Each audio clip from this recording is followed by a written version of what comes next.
Bonjour tout le monde, bienvenue sur le 1236. Aujourd'hui, on va faire une petite capsule ensemble sur comment ne pas s'inquiéter dans ce temps de crise.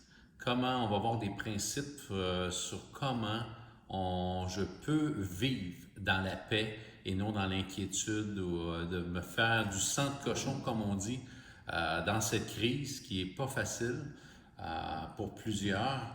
Et, tout tend à emmener de l'inquiétude, surtout si on regarde, on travaille les médias ou on regarde tout simplement ce qui défile sur Facebook, Internet, que souvent c'est plus alarmant que d'autres choses.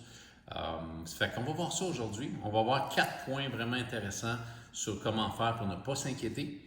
Fait qu'on va remettre ce temps-là à Dieu ensemble, puis on va demander au Saint-Esprit de venir imprégner ces principes-là dans nos cœurs pour qu'on puisse vivre cette paix que Dieu nous a promis et que Dieu veut donner à chaque personne parce que Dieu l'aime d'un amour, il nous aime d'un amour éternel et Dieu veut qu'on vive dans cette sphère-là parce que l'amour fait en sorte qu'on peut se reposer quand on se sait aimé par Dieu. Fait que Seigneur Jésus, on te prie de bénir ce temps où on ouvre cette parole, la Bible, et vraiment Seigneur pour que tu puisses nous donner des principes pour qu'on puisse vivre dans la paix et non dans l'inquiétude. On te demande aujourd'hui de venir nous éclairer et de graver dans nos cœurs ces préceptes pour la gloire de Jésus. Amen. Fait qu'on va regarder ensemble dans 1 Pierre 5, 7, ça dit ceci. 1 Pierre 5, 7 nous dit « Déchargez-vous sur lui de tous vos soucis, car lui-même prend soin de vous. » Jésus veut prendre soin de nous. Et ça implique tout simplement se décharger sur lui de tous nos soucis. Fait que les 4 points pour éviter d'avoir du souci ou d'être tout simplement de s'inquiéter, de vivre dans l'inquiétude. Le premier point, dans Matthieu 6, 32, Matthieu 6,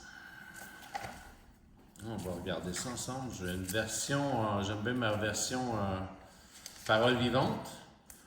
On va regarder Matthieu 6, 32, qui dit ceci.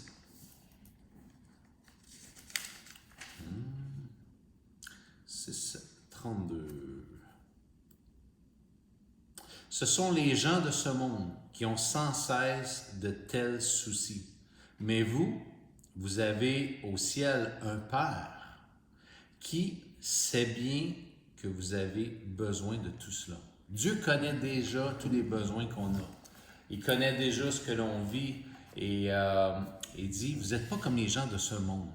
Parce que le jour où j'ai reçu Jésus comme Seigneur et Sauveur, que j'ai tout simplement accepté l'œuvre qu'il a fait pour moi, qui a payé le prix de mes péchés, ça dit que le jour où j'ai donné, pas donné ma vie parce que c'est Jésus qui l'a donné, mais j'ai tout simplement reçu le don gratuit de Dieu qui a coûté la vie du Fils de Dieu sur la croix pour me racheter de mes péchés, ça dit que je suis devenu un enfant de Dieu.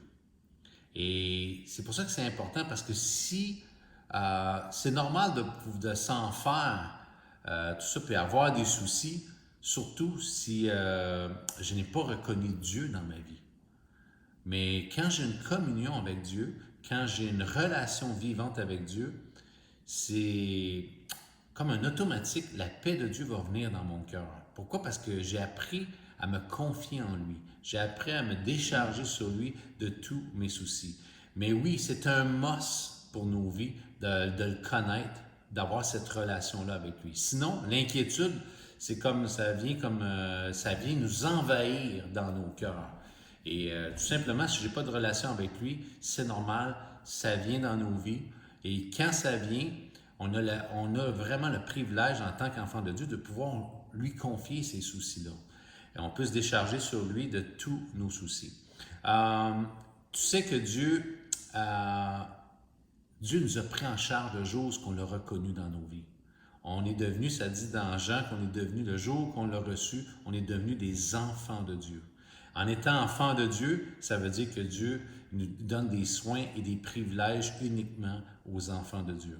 Et c'est pour ça que je t'invite tout simplement à devenir un enfant de Dieu en le reconnaissant dans ta vie, en l'invitant à venir dans ta vie. C'est pour ça que quand on vit dans le souci en tant qu'enfant de Dieu, c'est qu'on vit en tant qu'orphelin. On oublie qu'on a un Père qui s'occupe de notre vie et de tous les besoins qu'on a besoin présentement dans ce temps de crise. Mais c'est dans la vie de tous les jours. Si on enlève le temps de crise, Dieu veut prendre soin de nos vies dans les moindres détails. Et il aime quand on lui partage ce que l'on vit, ce qu'on ressent. Et il aime ça quand on vient dans sa présence pour communier avec lui. Ça veut dire ceci, connaître Dieu, le point 1, c'est de connaître Dieu, de vouloir m'approcher de lui, de le recevoir dans ma vie. C'est le premier point. Point numéro 2, Matthieu 6,33. Matthieu 6,33, ça dit « Préoccupez-vous donc en premier lieu du règne de Dieu et de ce qui est juste à ses yeux, alors tout le reste sera donné par-dessus le marché. » Dieu dit, si tu cherches mon royaume en premier, si tu cherches à me mettre en premier dans ta vie, dans toutes les sphères de ta vie, toutes les fois Dieu va être là et est au centre de ta vie, ça va faire toute la différence. Tout ce que tu mets autre que Dieu au centre de ta vie, tes soucis, ton compte de banque, peu importe quoi, tu vas toujours arriver à la conclusion que tu vas toujours t'en faire, tu vas toujours venir dans le souci parce que la priorité, Dieu dit, cherche-moi en premier, mets-moi au centre de ta vie. Et c'est pour ça que c'est bon de rentrer en nous-mêmes et de dire, hey, c'est quoi le centre de ma vie aujourd'hui? C'est quoi le centre de mes pensées aujourd'hui? C'est-tu la peur du futur, la peur du lendemain, la peur de je vais manquer ça, la peur je n'aurai pas mon travail, la peur. Tu dis non, viens ici, viens te reposer. Je t'invite. Et Dieu ne nous cassera jamais un bras. Puis à ses enfants, il invite toujours ses enfants, viens te reposer en moi. Viens me donner tous tes fardeaux, tes soucis présentement, viens me les donner parce que je suis un père et je prends soin de toi. Fait que c'est important de se rappeler qu'on a un père. Toutes les fois que Dieu est enlevé du centre, mais ça va emmener tout le temps une vie de soucis dans nos vies. Si tu vis dans le souci à propos du lendemain ou du futur, tu vas complètement passer à côté. Parce que Dieu dit, chaque jour suffit sa peine. Demain va prendre soin de lui-même. C'est pour ça, reste ici avec moi et repose-toi en moi parce que je prends soin de toi. Troisième point, si tu vis des soucis à propos du lendemain. Ça dit ici, un peu si on peut dire le titre, c'est « Vis un jour à la fois ». Vis un jour à la fois. Tu sais, comme on a dit tantôt, chaque jour suffit sa peine. Si tu vis à propos du lendemain ou du futur, c'est que tu n'es pas en train de jouer pleinement d'aujourd'hui. Et ça, tu vas te faire voler dans ta vie. De vivre pleinement aujourd'hui, c'est ce que Dieu a dit. C'est pour ça que Dieu a dit, ma provision pour demain, ma provision de grâce pour demain, elle va être là. Elle ne manquera pas parce que je suis un père et je prends soin de toi. Mais si tu vis, moi j'appelle ça souvent un terrain illégal avec Dieu, c'est que ce terrain-là, Dieu dit, ton terrain aujourd'hui, c'est aujourd'hui. C'est pas demain, après-demain. On peut projeter des choses des fois, mais aussitôt que ça l'amène où ce que, ouais, mais je vais-tu avoir ma job? Là, peut-être que la compagnie va fermer, dans un mois, j'aurai plus de job, puis là, il y a plein de compagnies. Ça, c'est un terrain illégal. Dieu il dit, je vais prendre soin de toi à chaque instant. Et je vous donne un petit témoignage que j'ai vécu. C'est qu'à un moment donné, moi, je suis un ancien pet shop boy. Je travaillais dans une animalerie, puis je me rappelle, quelqu'un qui m'aime beaucoup m'a dit à un moment donné, il dit, ce serait peut-être bon, là, à l'âge, j'avais 30 ans, ce serait peut-être bon que tu trouves une vraie job, puis que tu aies un avenir, puis de la sécurité, tu sais. Si tu mets sur ton CV à l'âge de 50 quelques années que tu as ramassé des poissons rouges, puis tu as travaillé dans un pet shop, tu n'auras peut-être pas de job, tu n'auras pas d'avancement aussi, de rester dans... Et là, ce que ça a fait, j'ai commencé à me faire, en bon français, du sang de cochon. J'ai commencé à m'en faire, à vivre dans la peur, la crainte. Hey, c'est vrai, j'ai pas d'avenir. Le salaire est très limité, et tout ça. Et j'ai commencé à être comme une poule pas de tête, à aller partout donner mon nom dans différentes compagnies et tout ça pour essayer d'avoir de l'avancement. J'avais pas de repos, je faisais que penser à ça. Je me disais, hey, c'est vrai, j'ai pas d'avenir, sécuriser pour mes enfants, ma famille. Fait que j'étais épuisé. Jusqu'à temps que je m'arrête et je commence à dire, Seigneur Jésus, faut que tu enlèves, faut que je viens avec ce fardeau-là, cette crainte-là, cette inquiétude-là, je te la mets à tes pieds et s'il te plaît, parle-moi.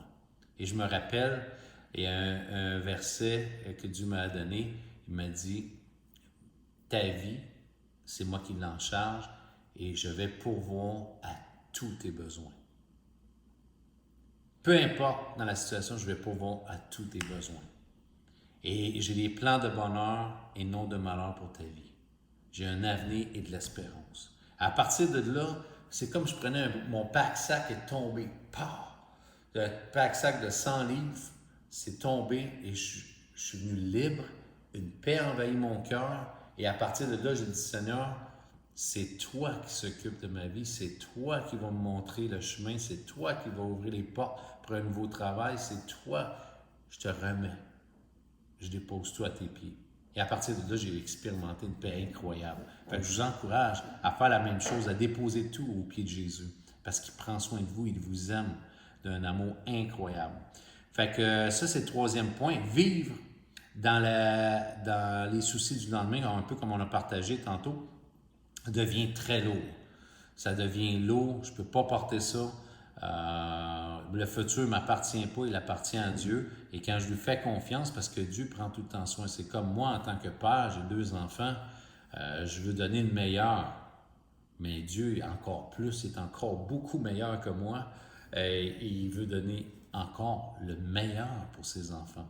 Fait que je me repose en lui parce qu'il est fidèle à chaque instant. 1 Corinthiens 10-13, ça dit aussi de se rappeler ceci de vivre un jour à la fois. Il n'y a jamais une épreuve qui va être au-delà de nos forces. Ce que vous vivez présentement, là, rappelez-vous que Dieu savait ces choses-là qu'on était pour vivre présentement, puis c'est pas au-delà de nos forces. Puis il va toujours nous donner une provision pour en sortir tout le temps parce qu'il est fidèle et surtout parce qu'il nous aime. Point numéro 4, aie confiance en Dieu qui prend soin de toi. Repose-toi sur lui. C'est pour ça que ça dit ici dans 1 Pierre, on a vu tantôt, déchargez-vous sur lui de tous vos soucis, car lui-même prend soin de vous. Aie confiance que Dieu va prendre soin de ta situation présentement et repose-toi en lui. Comment on fait cela? Mais c'est peut-être important de commencer à mémoriser des versets comme celui-là, ou comme dans Matthieu 6,33, où que Dieu va pourvoir à tous mes besoins, au-delà de tout ce que je peux même imaginer et même penser. De commencer à mémoriser ces versets-là et de commencer à les confesser, à les proclamer dans l'atmosphère. Pourquoi? Parce que c'est mon assurance. C'est pour ça, on a dit dans les autres capsules, la parole de Dieu, c'est un testament, c'est une assurance que Dieu me donne. Et je vais terminer peut-être avec un verset qui est incroyable aussi, que j'aime beaucoup. C'est dans Philippiens, dans le livre aux Philippiens 4. On va commencer au verset 6. Et c'est encore parole vivante. Ça dit, n'entretenez aucun souci. En toute situation, exposez vos besoins et vos souhaits à Dieu en les lui faisant connaître dans vos prières. Intercédez avec confiance et sérieux. Exposez vos requêtes avec précision, sans oublier d'exprimer aussi votre reconnaissance. Alors, la paix de Dieu, qui surpasse toute intelligence, gardera vos cœurs et vos pensées et les maintiendra dans la communion et sous la protection de Christ Jésus. Fait que je vous encourage, prenez ce verset et commencez à prendre du temps à prier, à lui remettre tous vos soucis entre ses mains parce que Dieu vous aime et il veut prendre soin de vous. On se revoit très bientôt. Que Dieu vous bénisse. Ayez un bon temps. À la prochaine.